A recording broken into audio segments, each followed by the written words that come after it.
Hello, we're a team competing for the College Fed Challenge, and we're going to get right into it. We understand the Fed has complex mandates, namely to promote maximum employment, stable prices, and moderate long-term interest rate.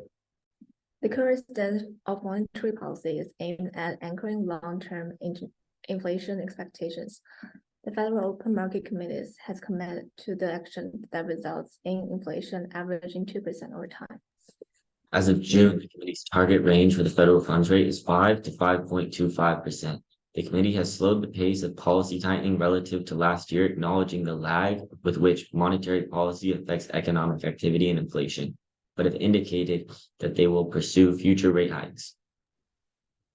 Our team proposes that the Fed makes one more slight increase to the federal funds rate in order to follow through on their past commitments and maintain full trust, but that following this, the Fed halts future rate hikes.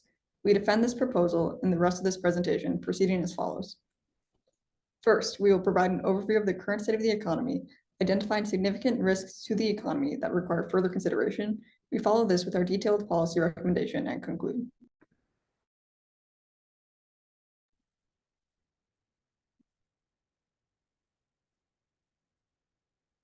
The headline rate of inflation in units of percent change from a year ago was 3.7% in August, down from its peak of 8.9% last June, but still above the Federal Open Market Committee's 2% objective. Here I show CPI less food and energy. When determining monetary policy, it's important to consider the potential trajectory of inflation, and the best indicators of the future inflation rate that is likely to persist are measures that exclude transitory effects or highly volatile prices. These measures would suggest that inflation will continue to approach the 2% target rate. Here is median CPI, which is considered by the Cleveland Fed to be an even more accurate signal of the inflation trend. A risk of an elevated inflation rate is that if it persists, consumers would begin to expect higher and higher inflation in the future. Through this mechanism of expectations, inflation could become entrenched and the economy could enter into a self-reinforcing inflationary spiral. We can see here that though in August, the one-year rate of inflation expected by consumers increased slightly, the general trend does not reflect a situation involving entrenched inflation. Even more optimistic is reporting from the New York Fed that longer-term inflation expectations are within the range of values seen in the decade before the pandemic and continue to be consistent with the committee's longer-run objective of 2%. The unemployment rate remains low, but it breaks through 3.8% in August since February 2022, and it has increased by 0.3% from July. The unemployment should come up when inflation goes down, but it didn't in the last year. The payroll employment drops to the lowest point on August in the year. Connecting with the 0.3% jumps in the unemployment, it could be considered as a fluctuation, but may imply the restoration of the inverse relationship between inflation and unemployment.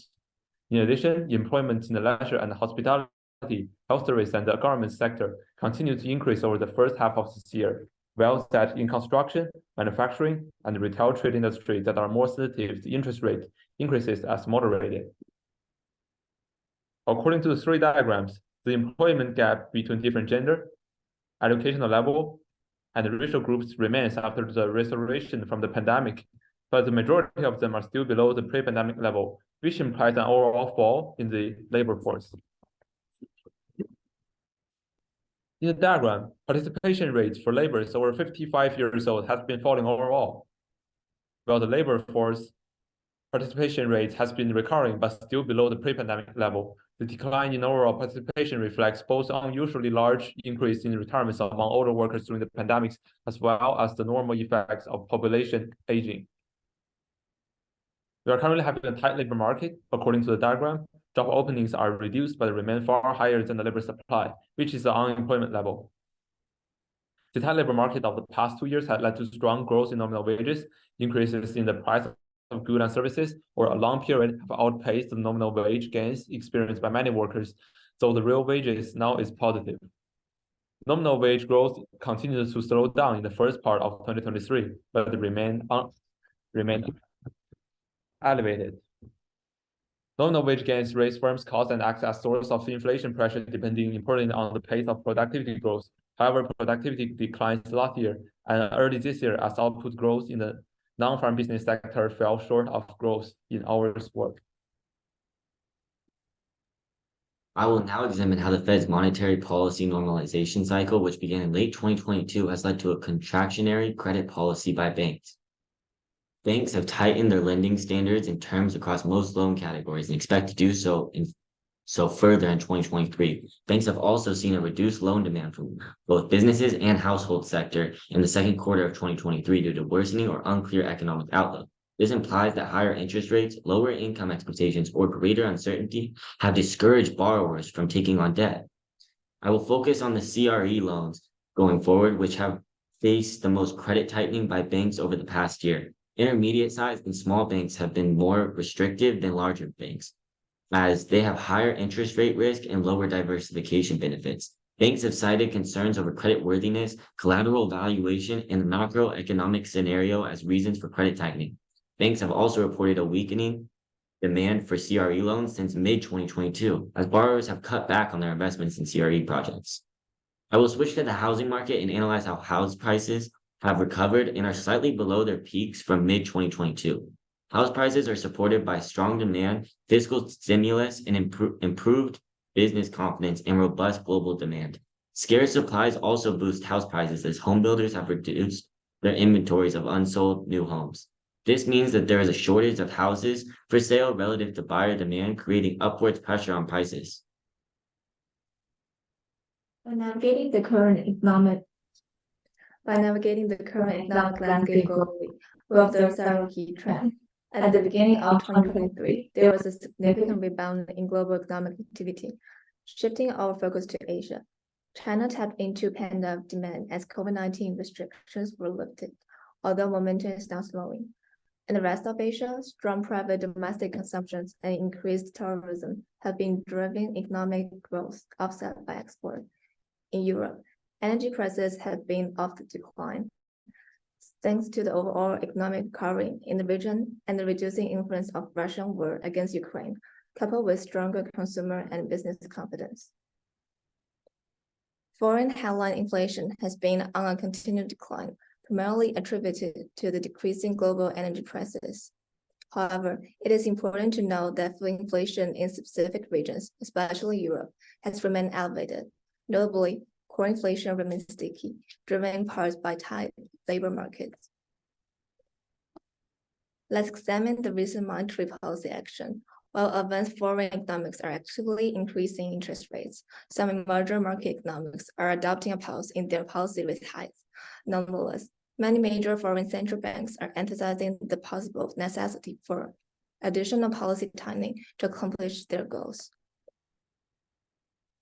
Those overall global economic activities will fluctuate the US dollar exchange rate index. From our plot, it is easy to see that the board dollar index is in touch lower because the dollar was mixed against major currency. In the first 2 quarters of 2023, we have observed moderate growth in real GDP. Specifically, we see real GDP increasing gradually at a decreasing rate. This real GDP growth has been fueled by moderate growth in consumption, which can be partially explained by continuous growth in real disposable income, as real disposable income grew 3.5% in Q2. Additionally, industrial production has been relatively stable since spring of 2022, fluctuating around 3.5 to 5 percentage points above industrial production in January of 2021. This relative stability indicates stable output over the last 4 to 5 quarters, which supports the moderate real GDP growth when considering the growth in consumption. One risk that must be kept in mind with regards to economic activity is that of a recession. Though a recession in the near future does not appear to be likely, there is risk of recessionary pressures induced by previous rate hikes due to the negative effect of increasing the interest rate on consumption and investment. The true impact of these rate hikes on GDP is currently difficult to gauge due to response lag to the monetary policy. Nowcasts of GDP vary from different regional feds. The Atlanta Fed's GDP Now model projects Q3 real GDP growth of 4.9%, while the New York Fed's Nowcast projects growth of 2.1%. Despite the nearly 3 percentage point confidence band between these projections, both indicate likely positive growth over the last quarter.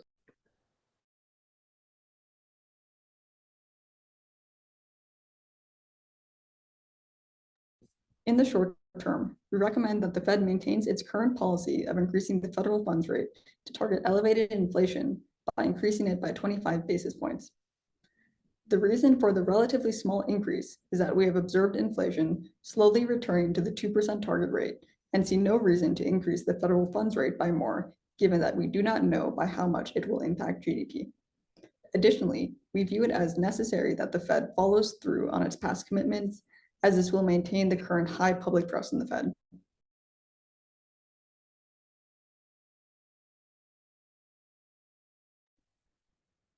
Looking beyond the next 1 or 2 FOMC meetings, we recommend that the Fed slows or halt its agenda of rate hikes. We see this as being important for the following reasons.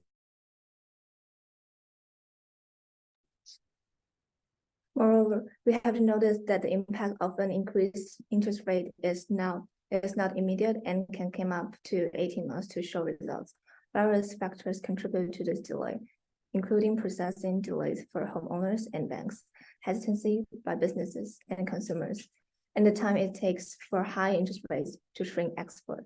Importantly, there is often a feedback loop where high interest rate can lead to reduced investment, job losses, decreased consumption, and a negative circle, potential cause of recession.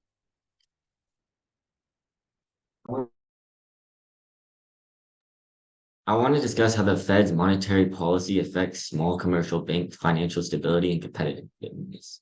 This is a critical issue because it influences the monetary transmission mechanism and the aggregate demand in the economy and can have detrimental effects on the economy through contagion. Small banks face higher interest risk than large banks because they have a larger duration gap. This is a mismatch between the average maturity of assets and liabilities, which captures the sensitivity of net worth to interest rate changes.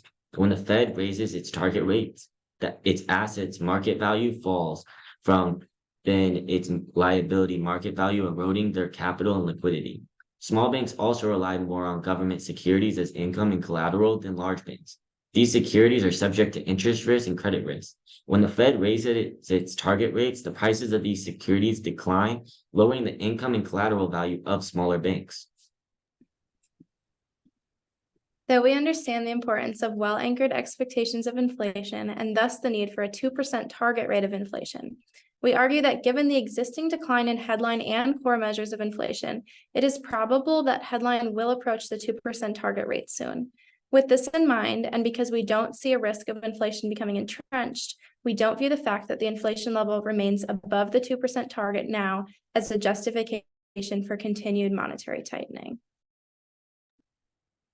In conclusion, we want to reassert that this proposal was made with the most recent information as of October 4th. But if new information were to become available between now and the next Federal Open Market Committee meeting at the end of October, especially conditional on the employment report released this Friday, that could affect this recommendation.